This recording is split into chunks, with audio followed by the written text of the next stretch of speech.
It was the day before Christmas, and Paul was outside, and he was playing in the snow. He loved winter and everything with it, especially Christmas. Paul's dad worked, so there was just Paul and his mom home. Paul didn't like darkness so much, so when the sun started getting down, he ran inside. "Paul, was it cold outside?"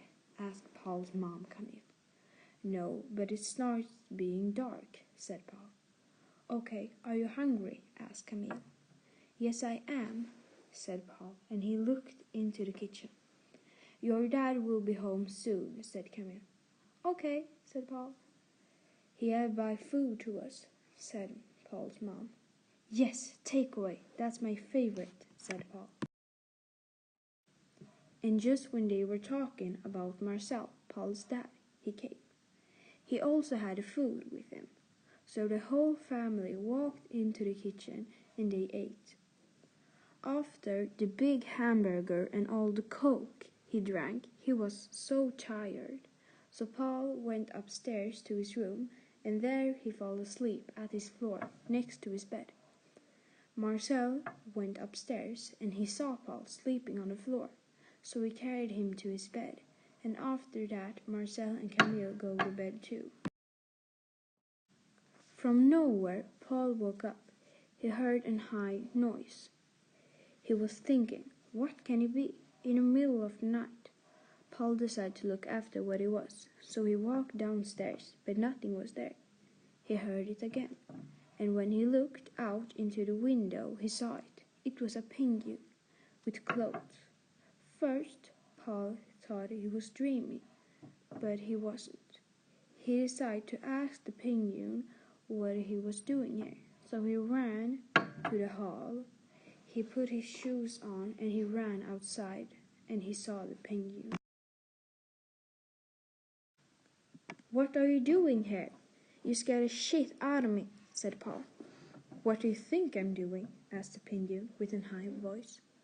"I don't know," said Paul. "I'm here to destroy Christmas." "Duh," said the penguin. "No, you're not," said Paul. "Yes, and I am already here," said the penguin. The penguin looked on Paul with his red eyes, and he screamed so high so Paul fell to the cold ground. The snow was so cold and Paul's body couldn't handle it, so he fainted. When he woke up, he was in a new place. He didn't know where he was or how far from home he was.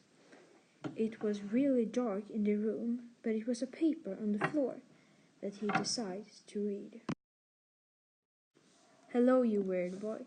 I'm sorry that I need to keep you in this room, but you know that I want to destroy Christmas. I don't know you, and I don't know if you was going to tell anyone about me. So the safest plan was to have you in here. To clear a little bit, I'm not sorry for locked you in here." The beautiful penguin.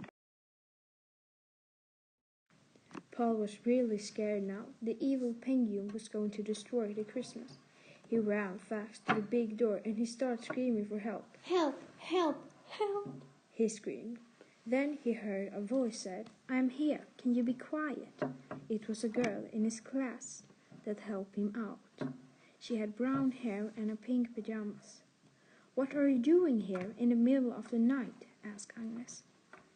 "You won't believe me, but a penguin that wanted to destroy Christmas locked me in here," said Paul. "Actually, I'm believing you. I saw him too," said Agnes. "We need to stop him," said Agnes. "Yes, we need. But one question. Where are I?" asked Paul. "In my garden," said Agnes. "That's creepy.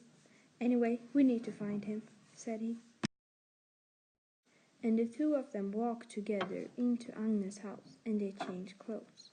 Agnes had a brother, so Paul borrowed a shirt from him.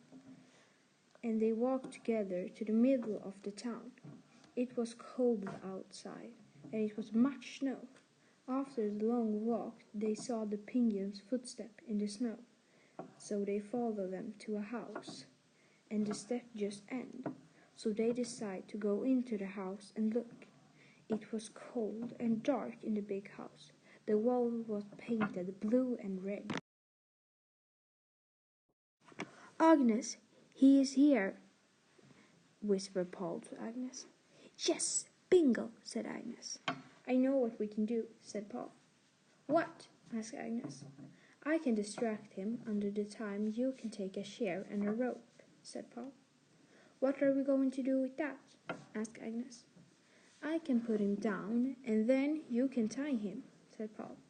"That sounds like the best plan we can get right now," said Agnes. It was a chair in the room that they was in, and a rope in the room next to. So Agnes took the things and she walked into the living room, and there was Paul and the penguin. Paul followed the plan, and he put the penguin so he fall into the chair, and Agnes tied his arms with a rope. They asked the penguin many times why he wanted to destroy the Christmas, and after a long time he answered, Okay. When I was a little, my friends got presents on Christmas, but not me. My siblings got presents every year from my parents." Agnes and Paul didn't know what to say, so they were just standing there and waiting for something to happen. So Agnes walked out of the room, and then she came back a few minutes later, and she had a present with her.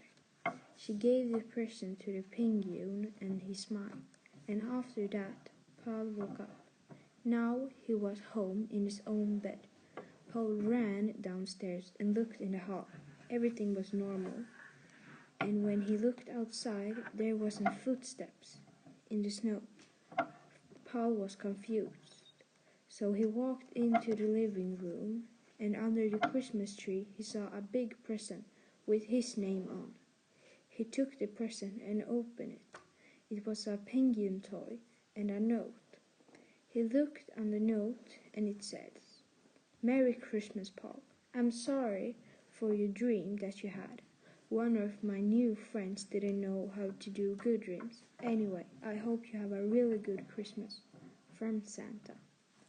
Now he understood. Everything was just a big dream.